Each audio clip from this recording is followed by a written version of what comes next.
Welcome to Absolute Trust Talk with your host, Kirsten Howe. Absolute Trust Talk brings you tips, tools, advice, and interviews to help you build a reliable knowledge base on estate planning, business, and finance to start preparing for your future today.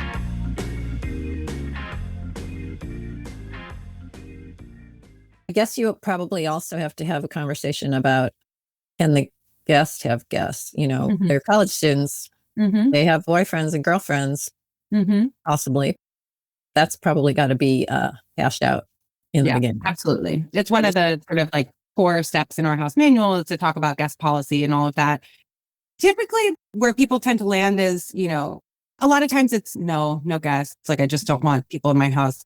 Usually that, gets softer over time as you get to know the person, or, there's all sorts of softening that can happen. Typically, people start with the no guests, and for the most part, the students are pretty self-selecting into arrangements like this too. I get the question, I don't want a frat boy in my house, or, I don't want that party hardy. And, no offense to my hosts, but I don't think that frat boy really wants to live in their house either. It's okay that you don't want them because they're not really choosing this either. We get a lot of students who just want to make ends meet, who are, a lot of first generation students, a lot of folks that are really trying to, improve their lot in life and want to really work hard and care about the community. They've been a caregiver for a family member in the past. And, they really understand what they're opting into. A lot of them are pursuing caring professions. And so they're, going into healthcare or nursing, or we get a lot of business students who are just like, the dollars and cents really work out here. Like, I can run my personal budget and I know exactly how this works. And they're really conscientious. And we have such a high professionalism bar that, we get really, really wonderful candidates for our hosts. Yeah, I would imagine that, as you say, they're pretty good at self-selecting. You're not gonna get anybody that you need to kick out after the first week. Yeah. Okay. So, and maybe this hasn't ever happened. I don't know. But what does happen if a host or a Joey gets to the end of their rope and it just has to end? So we've had a couple move outs, but nothing super contentious. Drama. No, exactly. So what tends to happen is, a couple things. One is like, we're going in different directions. Life happens, different, needs change, that kind of stuff. That's totally normal. There's a very amicable way that folks can just move out and be done. Like, it doesn't have to be a contentious thing. We, as JoeyCo, stay involved. One of our big principles is we're always going to stay involved. So we're not just moving someone in and saying good luck. We're going to be there no matter what is coming up. One of the reasons we have the sort of lodging and employment sort of agreements is they actually self-reference. And in many jurisdictions in California, offering the housing as part of or because of the employment gives you more support from a sort of termination perspective. Like a landlord-tenant kind of. Exactly. Some case law in San Francisco in particular, but really throughout the state, that says, if you imagine like a live-in superintendent or something like that. So somebody who's living in a building, that apartment is only available to that person because they are performing the role and function in the building. And so it's similar for our agreements, and that's sort of what we point to. But even beyond that sort of like legal backbone to what we're trying to help hosts set up, it's okay if things change and a move out needs to happen, and we can kind of work with both parties to, turn in the keys, move their stuff out, leave the space in a good place, and move on. So much of what we do is deeply ingrained in the lives of people that we work with. It's housing, it is care, it is aging, it's life, right? It's never simple. Like I said, it's different every time. But the good news is that, again, we really haven't had an issue where someone is just refusing to leave, for example. Right. That's good to hear. As they are basically self-selecting good people to start with, you probably aren't going to see that kind of thing. These are not squatters. They're not people who are trying to scam somebody, because you wouldn't go into this if you didn't really believe in it. And our screen. Do your hosts and Joeys have meals together? Is that something that they negotiate if they want to? Or, I can imagine if it was me 20 years from now, maybe I'd like cooking for somebody. Yeah, absolutely. It's so funny you say cooking for somebody, because we definitely have hosts who are like, everything's expiring in my pantry and I'd love to, cook for somebody again, right? I think it's such a sweet, and that generosity is so true of really all of our hosts. The both sides. Generosity of spirit that is so core to this being right for you. But absolutely, they share meals. I actually was just talking to the host and the host couple and the Joey that were profiled in the San Francisco Chronicle piece.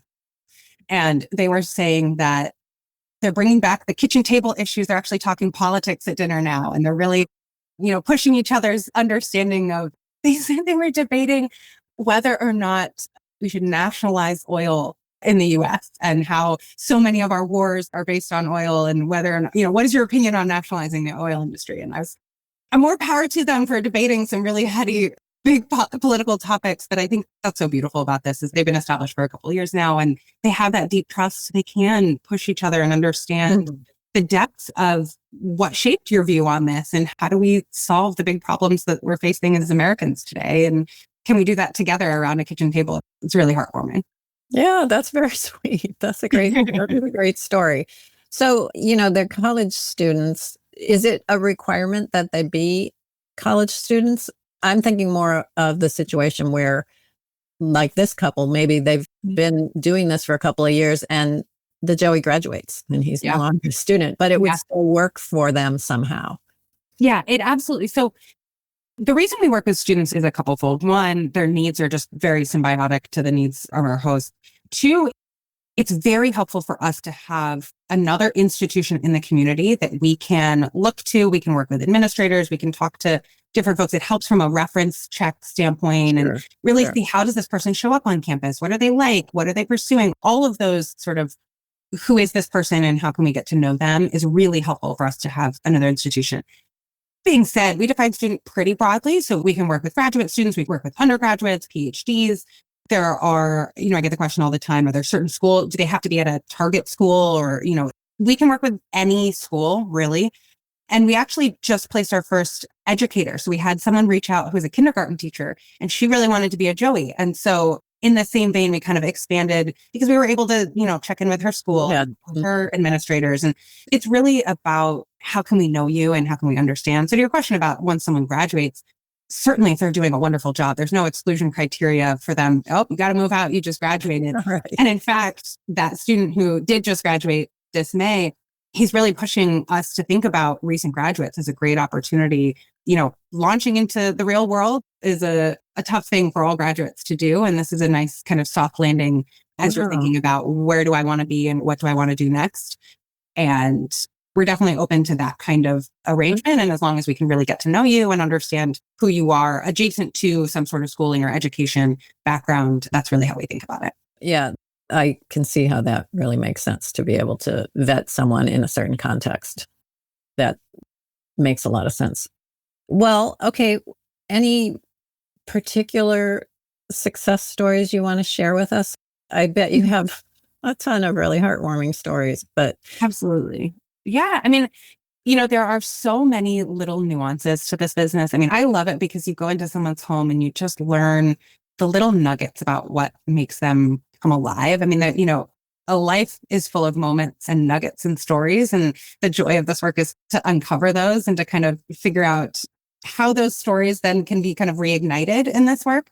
So, we have hosts who are mentoring each other in business. We have hosts that are deeply curious about each other. One of our students was going back to studying native medicine because she worked with veterans and wanted to better solve PTSD. And she was going back to study native medicine to really understand whether there were tips and tricks there. And she was placed with a family and the husband had dementia. And honestly, her knowledge of how to diffuse PTSD was so helpful in that household. She's not a dementia provider, but she had this sort of wealth of tips and tricks of like, well, if we're approaching this, let's talk. So she and her host, the woman, just developed such a beautiful relationship and such a deep understanding for each other. And again, you never know what those little nuggets of, it's not like the husband in that scenario was a veteran himself or that he was experiencing PTSD. It's how that connection and that personal experience comes to life that it's sometimes hard to predict, and you kind of create the right circumstances for those beautiful connections to happen and kind of cross your fingers and hope. And for the most part, they do. There's real beauty in the work, like you said. That's lovely. Okay. So how can people find you? How do they get started with you? Yeah. So our website is withjoey.com, WITHJOEY.com. And there's real people behind all of the forms. I know sometimes, online today that you fill out a form and you never know what's coming back. We're a very human service. We're not going to, send you off to look at an app or read a bunch of content online. There's real people behind those forms. So we will give you a call. We will check in with you. So let us know how we can help. And there is a bunch of content on there, but fill out a form and we'll give you a call, and we can't wait to chat with you. Okay. And does somebody from your team visit every one of the homes or? Yeah. Yep. So you actually get a good picture, an actual picture of what's going on. Yeah. Absolutely. Well, that's great. That's great. You have hope to expand beyond the Bay Area? Yeah. So we are working all throughout California. We can serve clients all throughout California. Oh, okay. We are really focused on delighting California right now. We get, especially when things like the Chronicle article happen, we actually get inbounds from North Carolina and Texas, and we can't wait to serve more folks. There yet. We want to grow really thoughtfully. We want to make sure that we are delighting every single customer every single time. And, if you come to us and ask for help, that we're intensely focused on making sure that you have the best experience possible. And we don't want to grow before we're able to do that for each and every person. Sure. I think that's a wonderful goal. I hope soon to see you in all 50 states because we will get there. I'll let you know. It's so needed. And it's such a brilliant way of solving a problem that's very common. So thank you for the work that you're doing. Thank you for being here. It's been a really enjoyable conversation for me, and I know my audience has benefited from hearing you. So thank you so much. Thank you. Alison Donnally with JoeyCo has been my guest today, and I hope you all learned a lot. I hope this has given you some food for thought, and I bet you know families who could definitely benefit from this. So with Joey.com. With Joey.com. Yes. Okay. Thank you all for listening, and I look forward to connecting with you next time. Thank you for joining us today for another episode of Absolute Trust Talk Live. If you enjoyed listening in, then don't forget to subscribe. You can find us on Apple Podcasts or wherever you may listen by searching Absolute Trust Talk.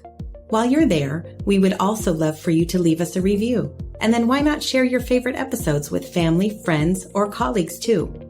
You can find all of our shows and corresponding show notes by visiting absolutetrustcouncil.com.